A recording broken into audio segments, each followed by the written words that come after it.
Hello friends, नमस्कार। स्वागत है आप सभी का आपका अपना यूट्यूब चैनल स्टडी निकेतन पर। आज है 10 सितंबर 2021। तो देखेंगे आज के बेस्ट करंट अफेयर। पहला आर्टिकल है जी, international day to protect education from attack. ये ग्लोबली मनाया जाता है 9 सितंबर को जी।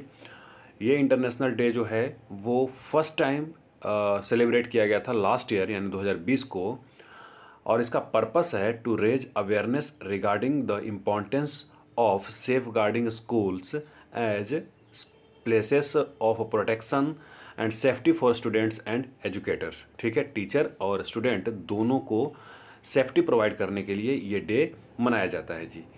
यूनेस्को और यूनिसेफ मिलकर के इसे मनाता है to raise awareness of the plight of millions of children living in countries affected by conflict. इससे रिलेटेड आप एक फ़ोटो देखें। यूनिसेफ के बारे में रिवीजन कीजिए।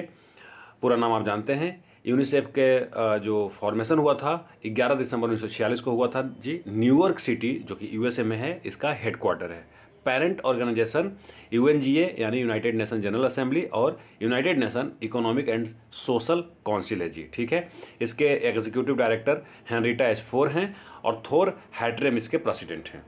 आप यूनेस्को का भी फटाफट रिवीजन कर लीजिए, कल मैंने वैसे बताया था। चलिए आगे बढ़ते हैं। अगला आर्टिकल है चंडीगढ़ रेलवे स्टेशन से संबंधित। तो चंडीगढ़ रेलवे स्टेशन को 5 star eat right station certification से नवाजा गया है जी, for providing high quality nutritious food to its passenger. ठीक है, ये सर्टिफिकेट फसाई द्वारा दिया जाता है यानी food safety and standard authority of India, CRS, यानी चंडीगढ़ रेलवे स्टेशन को अपग्रेड मतलब वर्ल्ड क्लास अपग्रेड करने के लिए चुना गया है जी। ठीक है, अब मैं फटाफट आपको फसाई के बारे में बताता हूँ। इसका फॉर्मेशन हुआ था अगस्त 2011। हेडक्वार्टर नई दिल्ली में है जी। चेयरपर्सन है रीता टेवटिया और इसके CEO हैं अरुण सिंघल। इसके पेरेंट ऑर्गेनाइजेशन है या फिर एजेंसी है ministry of health and family welfare. अगला आर्टिकल है नेशनल स्मॉल इंडस्ट्रीज कॉरपोरेशन। तो SDFC ने मेमोरेंडम ऑफ अंडरस्टैंडिंग साइन किया है जी national small of industries corporation के साथ। काहे के लिए? To providing credit support to the micro small and medium enterprises मतलब MSME सेक्टर के लिए। ठीक है, नेशनल स्मॉल इंडस्ट्रीज कॉरपोरेशन जो है वो ISO सर्टिफाइड है जी और गवर्नमेंट ऑफ इंडिया के अंतर्गत काम करता है, ministry of micro small and medium enterprises के अंतर्गत। ठीक है, आप फटाफट SDFC बैंक के बारे में रिवीजन कर लीजिए। अगला आर्टिकल है गीत गोविंद जयदेव डिवाइन ओडिसी। तो union minister of culture Shri Kishan Reddy ji हैं जो लॉन्च किए हैं इस किताब को, गीत गोविंद जयदेव डिवाइन ओडिसी मतलब लॉन्ग यात्रा।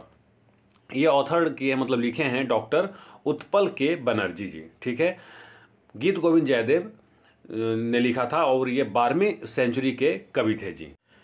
यूनियन मिनिस्टर ने साथ ही लॉन्च किया एक प्रोग्राम जिसका नाम दिया है बुजुर्गों की बात देश के साथ। इसमें 95 साल से ज़्यादा उम्र के बुजुर्गों के साथ युवाओं की बातचीत होगी जी, या फिर 18 साल इंडिपेंडेंस के आसपास उनकी उम्र रही होगी। अगला आर्टिकल है टाटा AIA लाइफ इंश्योरेंस। तो ये इन्होंने नीरज चोपड़ा जी को, जो कि ओलंपिक में गोल्ड मेडलिस्ट रहे हैं, ब्रांड एम्बेसडर बनाया है। खैर, इनको कौन ब्रांड एम्बेसडर नहीं बनाना चाहेगा। टाटा का ये इंश्योरेंस कंपनी है जी।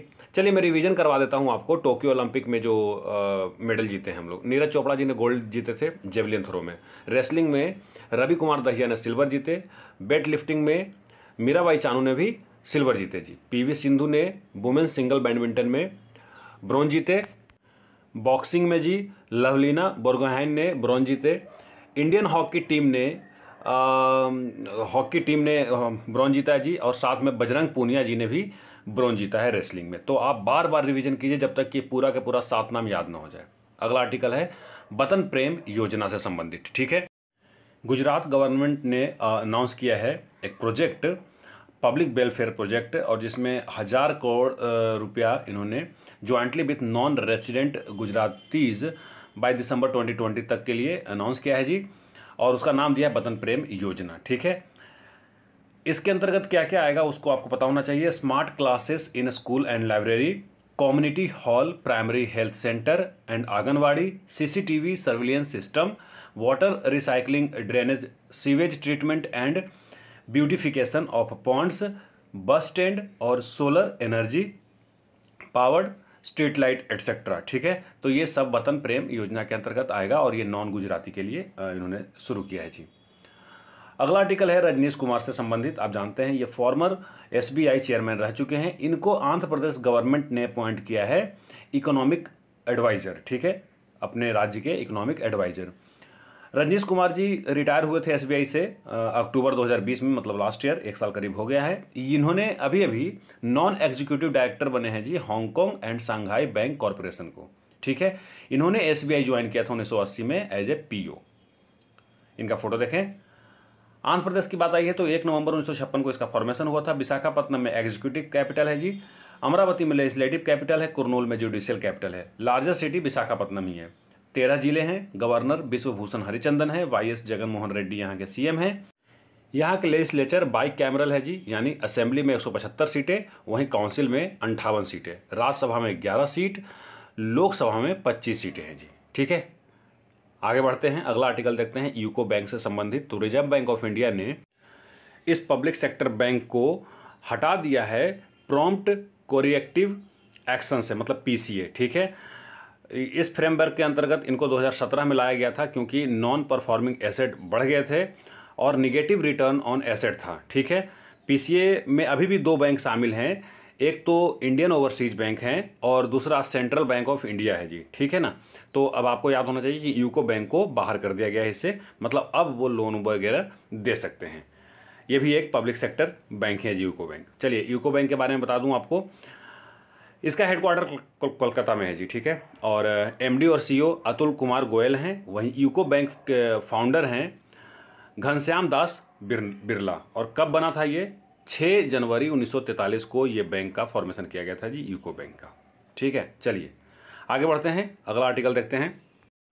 अगला आर्टिकल है इनकम टैक्स अपीलेट ट्रिब्यूनल से, ठीक है। तो सेंट्रल गवर्नमेंट ने GS पन्नू जी को एज ए प्रेसिडेंट अपॉइंट किया है जी इनकम टैक्स अपीलेट ट्रिब्यूनल्स का, ठीक है। GS पन्नू अभी वाइस प्रेसिडेंट थे ITAT यानी इनकम टैक्स अपीलेट ट्रिब्यूनल में, और अब इनको पहले वाइस प्रेसिडेंट थे, अब ये प्रेसिडेंट बन गए हैं। इनका जो कार्यकाल स्टार्ट होगा, टेन्योर स्टार्ट होगा 6 सितंबर 2021 से शुरू होगा जी। और ये इनकम टैक्स जो अपीलेट ट्रिब्यूनल है इसको सेटअप किया गया था गवर्नमेंट के द्वारा 25 जनवरी 1941 के द्वारा 41 में, ठीक है ना। चलिए, तो आई होप वीडियो आपको अच्छा लगा होगा। वीडियो पसंद आए तो वीडियो को लाइक कीजिए, अपने दोस्तों को शेयर कीजिए, और अगर अभी तक चैनल को सब्सक्राइब नहीं किया तो चैनल को सब्सक्राइब भी कर लीजिए। अब मिलते हैं मैं अगले वीडियो में। बहुत बहुत धन्यवाद।